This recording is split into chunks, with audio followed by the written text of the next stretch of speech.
evening with your news update here on CIGTV. I'm Donna Bush. Thanks for joining us. Government's Radio Cayman is recognized for its continued support of the Let's Stay Together Marriage Enrichment Series. Organized by Emsley Memorial Church, the fourth Marriage Enrichment Series, Let's Stay Together, begins soon. Now, it starts on February the 17th and will end on April the 7th, and it's geared towards couples who want to build strong and lasting relationships.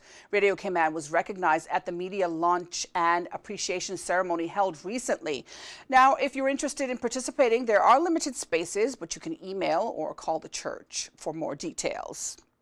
In other news, a local doctor who has made Grand Cayman his home for almost 20 years will receive the Cayman Islands Certificate and Badge of Honor. Dr. D'Alwis will be recognized during the Queen's birthday celebrations in June for his contributions to the field of medicine and to community life here in the Cayman Islands. When he arrived in 1994, he was head of obstetrics and gynecology at the Cayman Islands Hospital. Dr. D'Alwis has had an extensive and distinguished career in medicine.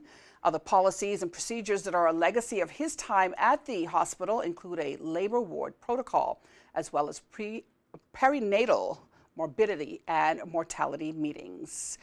All right, well, we're already 2 weeks into 2014, and so everyone is working on those New Year's resolutions.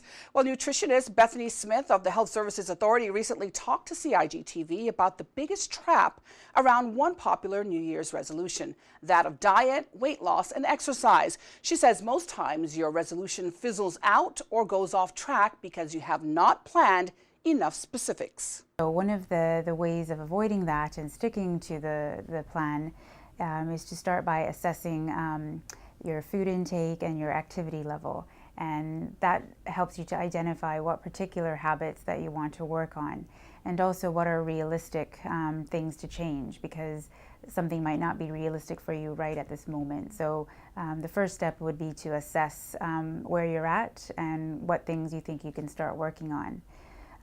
The second thing to do to avoid the trap is to break down the large goals into smaller goals.